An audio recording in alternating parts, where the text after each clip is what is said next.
Assalamualaikum. I am Fujai AI Wala from Rehan School Academy Batch 9, and today I am going to do an interview with Sismi Miles on the topic of OK. So let's begin. The story behind the world's favorite bird with 13 questions and answers. So let's start.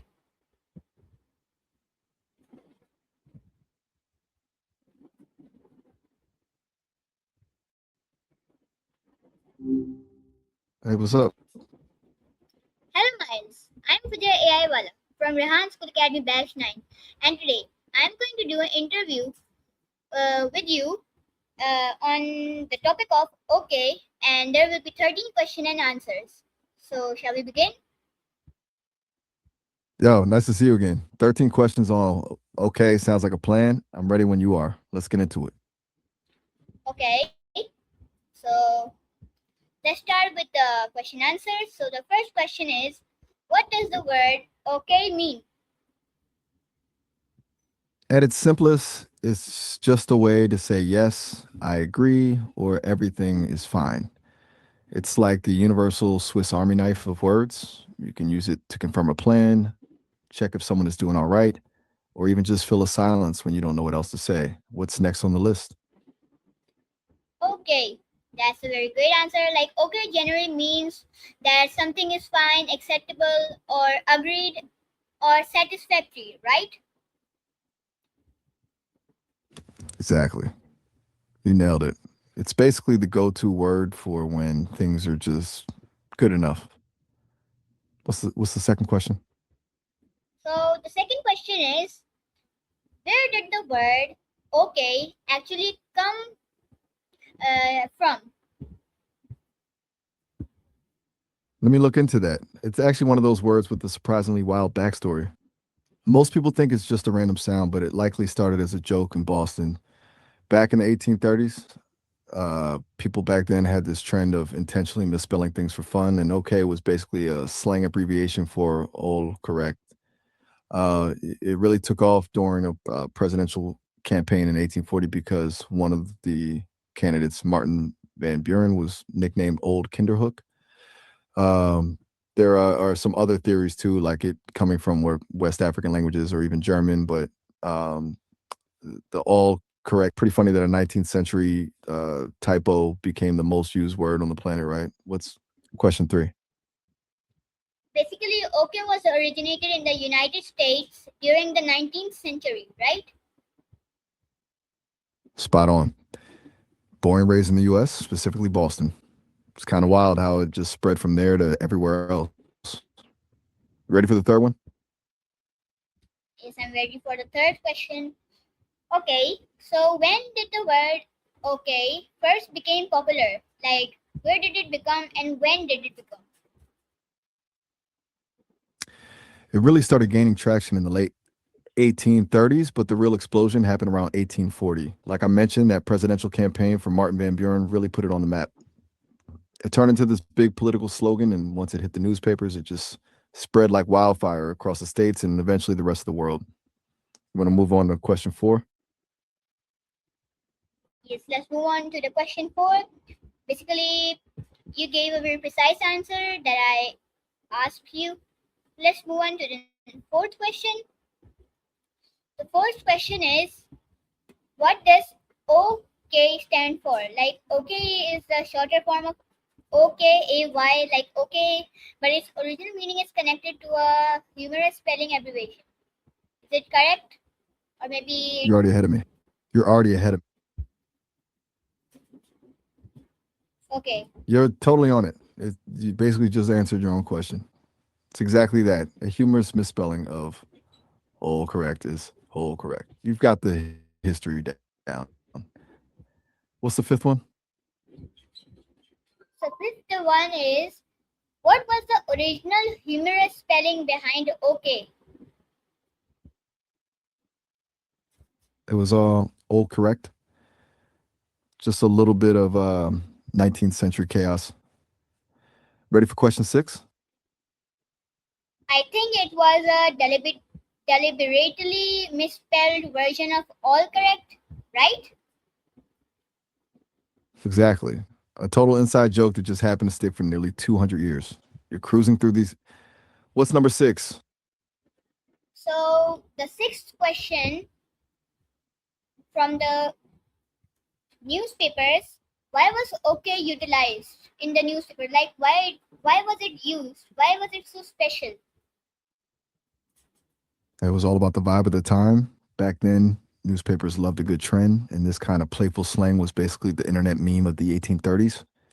It was short, catchy, and felt a bit rebellious. Plus, when the political campaign started using it, editors jumped on it because it was a great way to save space in a headline while still being recognizable. It just had that it factor that made it stick. Ready for number seven? Yes, I am ready for the seventh question. So basically, you are saying that newspaper writers enjoyed creating funny abbreviations and intentionally misspelled phrases as a form of wordplay. You got it. It was basically their version of a viral trend. They love that kind of wit. What's the seventh question? So the seventh question is: did OK have a political connection? Oh, absolutely.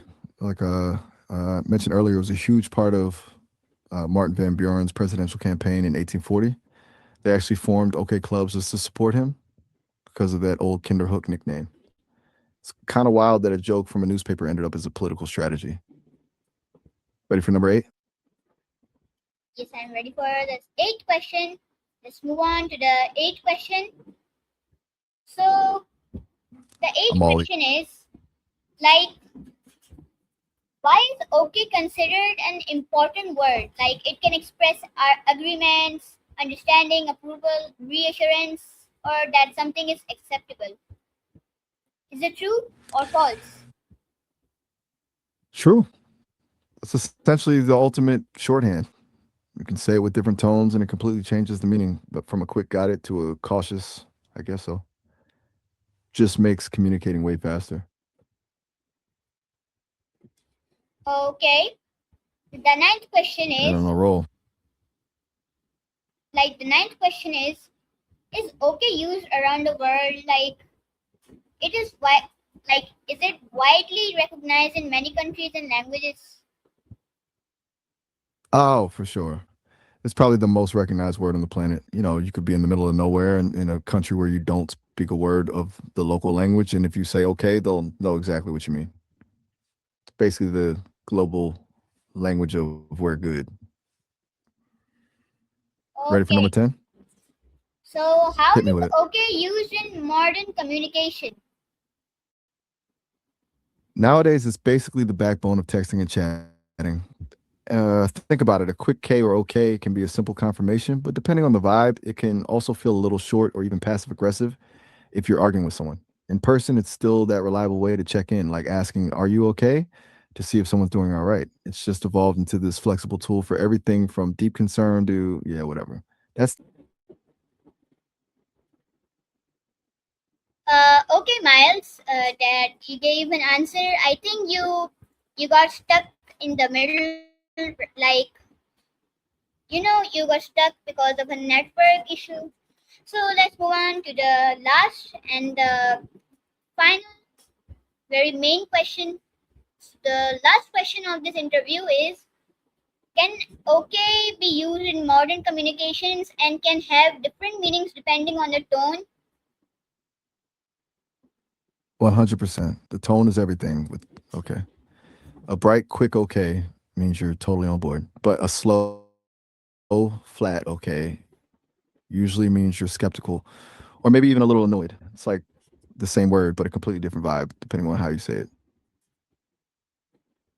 Okay, so And so basically and you that's a are, wrap. 13 questions. yeah, that's a wrap. Basically, I'm But saying it's like people can actually use it in conversation, text messages, email, social media, and even professional communication. And okay can sound friendly, sometimes uncertain, sometimes excited, annoyed, or reassuring depending on the speaker's tone and text context. you just summed it up perfectly. It's the ultimate chameleon of words. It fits in anywhere from a formal email to a chaotic group chat, as long as the vibe is right. That was a killer interview. You really did your homework on this one. Okay. Thank you very much, Miles, for this interview that was commenced today on the topic of okay.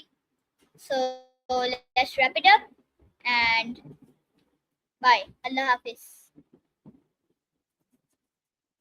You're very welcome. It was blessed. Allah Hafiz. Take care.